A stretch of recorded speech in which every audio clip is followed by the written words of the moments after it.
Este livro me derrubou de vez, pôs abaixo não apenas minha ideologia socialista, mas minha fé nos posicionamentos ideológicos em si. No famoso ensaio que encerra o livro, escrito para o e para a grande tristeza do British Left Book Club, Orwell descreve a grande falha do socialismo e a razão para o seu fracasso recorrente em reunir e manter o poder democrático.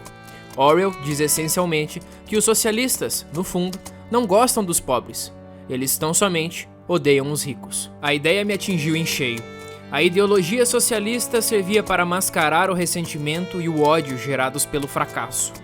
Muitos dos ativistas do partido que eu conhecera estavam usando os ideais de justiça social para racionalizar sua busca por vingança pessoal. Sejam bem-vindos a mais uma História do Mundo. Meu nome é Pedro e no vídeo de hoje iremos analisar um livro muito interessante. Um livro de um autor extremamente conhecido, pelo menos se você vive no planeta Terra você já deve ter escutado o nome dele por aí, e é este livro aqui, Viagem ao Cais de Wigan, de George Orwell, né? Não sei se vai focar aí.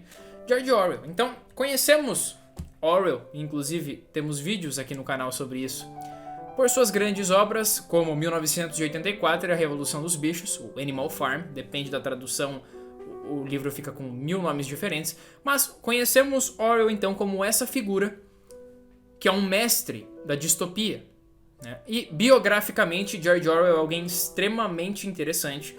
Eu não vou entrar nesses detalhes neste vídeo aqui, mas eu vou fazer o seguinte, eu vou deixar um link no card na descrição de um vídeo onde eu fiz uma resenha de 1984, inclusive um vídeo animado, né? E neste vídeo, na primeira parte dele, eu conto um pouco sobre a vida de Arthur Blair, né, o George Orwell. Mas falaremos sobre este livro aqui que, assim, muito pouco conhecido, né? Viagem ao Cais de Wigan. Orwell escreveu este livro em 1937, então antes mesmo da Segunda Guerra Mundial, começar. E este é um Orwell muito diferente, por assim dizer. Porque, primeiro, biograficamente, o que vocês precisam saber de George Orwell para este vídeo?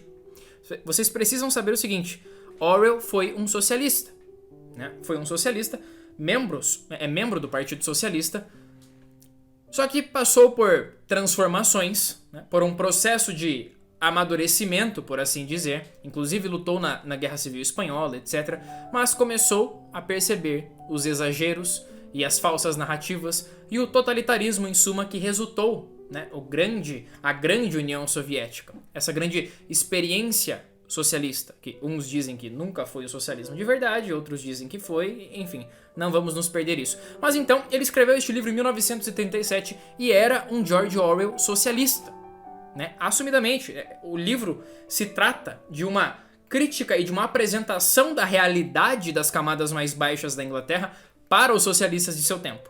Então, este livro é dividido, né, ele é dividido em partes. A primeira parte, né, se você começar a ler este livro, a primeira parte vai soar como algo perdido, como estranho, né? Se você acha que se trata de um livro de ficção, você vai falar, tá, mas aonde ele está indo com isso? Porque Orwell gasta páginas e páginas nos mostrando a realidade sofrida dos mineiros, né? Então, ele nos conta detalhadamente como os mineiros iam naqueles elevadores perigosíssimos, metros e metros e metros abaixo da terra, como trabalhavam em condições terríveis, apertados, sem oxigênios, né, se rastejando pelos buracos, ficando horas embaixo da terra, soterrados trabalhando, para receber um salário terrível, né? As condições de trabalho dos mineiros não eram nem um pouco agradáveis e o auxílio que recebiam do governo por isso também não era suficiente para uma vida, como é que podemos colocar, minimamente confortável, por assim dizer. Então Orwell, ele gasta muitas páginas falando sobre isso. Mostra a realidade do trabalho dos mineiros, mostra através de uma analogia que eu, pelo menos, tirei simbolicamente do valor do carvão, né? Então Orwell começa a falar quanto carvão é produzido, para que serve o carvão, mas basicamente você chega à conclusão, lendo essa parte do livro, de que, bom, se não fossem os mineiros, essa classe baixa excluída, a Inglaterra não ia sair do lugar, porque absolutamente tudo dependia do trabalho destes mineiros. E aí ele parte para uma demonstração ainda mais interessante, que eu julgo, que é o quê? Como eram as moradias desses mineiros, né? As condições das casas em que viviam. E assim, Orwell fez uma experiência, e já falaremos mais sobre isso pro final do vídeo. Ele viveu com os mineiros, né? Ele não ficou observando de longe, ele não leu em artigos, ele não leu em livros, ele não ficou tomando cafezinho enquanto dizia defender as classes oprimidas. Não, ele foi, né? Ele botou a mão na massa, podemos dizer. Então ele viveu nesses casarões, nessas pensões, e pôde notar todas as nuances, né? Todas as relações que surgiam, toda a condição precária que existiam naquelas casas, e pôde anotar isso. Então percebia como existia às vezes 2 camas para 10, 12 pessoas, quartos minúsculos, banheiros a metros e metros e metros dos quartos, às vezes lá fora da casa, casas caindo aos pedaços, né? O mau cheiro, a sujeira, né? Orwell diz uma frase interessantíssima nesta obra que é o seguinte: o preço pela liberdade não é a vigilância eterna, mas a sujeira eterna. Porque essas pessoas viviam em uma sujeira extrema. E assim, você pode falar, nossa, mas tem como viver na pobreza? Inclusive Orwell traz esse questionamento. Tem como viver na pobreza, né, e ser limpo? Orwell fala que quem diz esse tipo de coisa jamais passou perto dessas casas. Jamais conviveu com um mineiro, com um trabalhador, cuja única preocupação é saber se ele vai ter alguma coisa para comer na janta, no almoço, né? Outra coisa que o Orwell fala nesta obra muito interessante é de que o ser humano, né? E essa frase, ela te faz pensar. Orwell fala assim, que o ser humano, para além de qualquer coisa, para além de filosofias, de contas, de livros e etc., ele é um saco de alimentos, né? Orwell faz uma demonstração muito rica sobre como sem o alimento na presença da vida do ser humano, né? Sem o alimento o nutrindo, é impossível realizar qualquer coisa. A vida simplesmente não acontece. E esses são elementos que vão constituindo a primeira parte. E aí entramos na segunda parte do livro, que inclusive provavelmente, ainda não me decidi enquanto gravo este vídeo, mas provavelmente será a parte que justificará o título deste vídeo, que é o seguinte: os socialistas de seu tempo, né, da década de 30, da Inglaterra, eram falsos socialistas. Eram socialistas superficiais, por assim dizer. Eram o que nós chamamos hoje em dia de socialistas de iPhone, por assim dizer.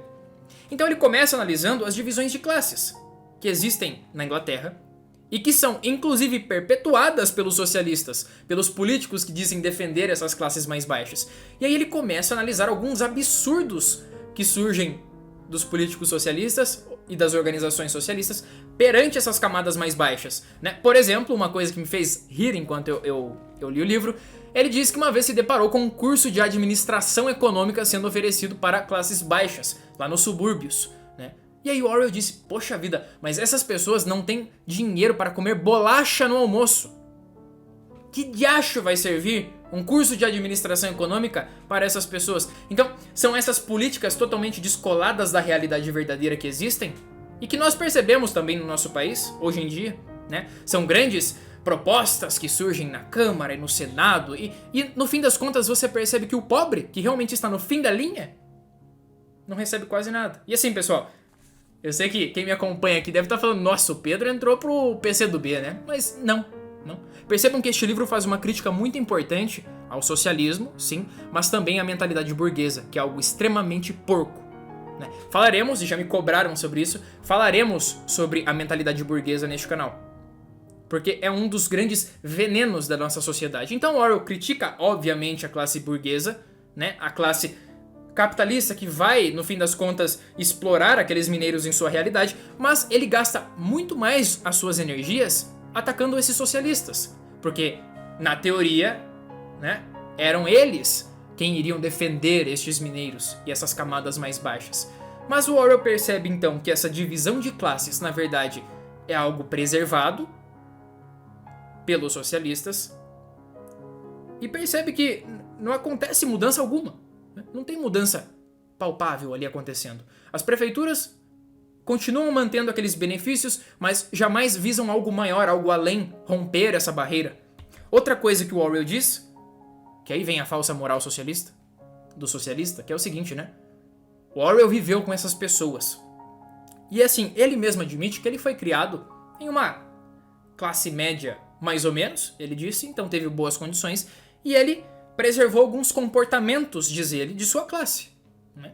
E diferente dos outros socialistas que pregam que esses comportamentos são burgueses e precisamos nos livrar disso, e estipar isso, ele diz que não, né? Eu vivi com eles, sei as necessidades deles, sei que eles não se importam com esses comportamentos meus, porque ele diz que foi com essa apreensão quando foi viver nas casas de pensão. Nossa, será que eles vão reparar no meu sotaque? Será que vão reparar que eu sou assim? Não, as pessoas foram gentis com ele. São pessoas preocupadas em ter um teto, ter uma cama para dormir, ter uma janta e um almoço, né, e trabalhar. Só que ele só conseguiu perceber isso porque ele rompeu uma barreira. Então Orwell diz o seguinte, né, os socialistas e os burgueses, eles dizem defender essas camadas mais baixas, mas não suportam estar no mesmo cômodo que um pobre de verdade, que um morador de rua, né, que não tem como tomar banho, que está sujo. Então Orwell diz que muitas coisas, né, é possível você romper, mas essa sujeira e essa nojeira que essas classes sentem dos mais pobres, ela é quase que intransponível. Né? Orwell diz isso de forma muito pesada, considera uma das mensagens mais impactantes da obra inteira. E ele fala que somente através de sua vivência com essas pessoas, ele conseguiu perceber tudo isso. Conseguiu romper essas barreiras que existiam. E ele diz isso, ele admite no livro. Ele fala, eu sentia nojo, eu sentia aquele cheiro e não conseguia ficar perto. Né? Até quando chegou o ponto onde eu fui viver com eles. Né? E fui percebendo que a sujeira, né, a nojeira, isso deixa de ser uma preocupação quando o seu estômago está roncando. Algo extremamente pesado e algo extremamente real. Né? Porque, assim, podem falar da democracia no Brasil e das condições, das políticas e etc. Mas temos pessoas passando fome. Temos pessoas passando fome. Isso é um fato. Então, a grande crítica deste livro, né, e convido vocês a lerem.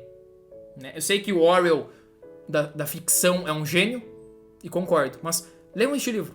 Extremamente interessante. Inclusive, no fim do livro, daí o Orwell fala o seguinte, né? Um outro absurdo dos socialistas é porque se a tecnologia foi o que fez o capitalismo domar os trabalhadores e acorrentá-los, precisamos então destruir a tecnologia.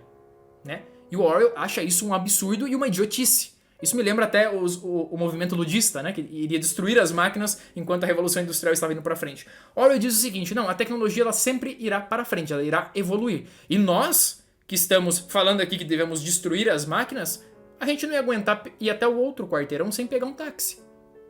Né? A gente não ia aguentar fazer grandes viagens sem um trem. A tecnologia traz conforto.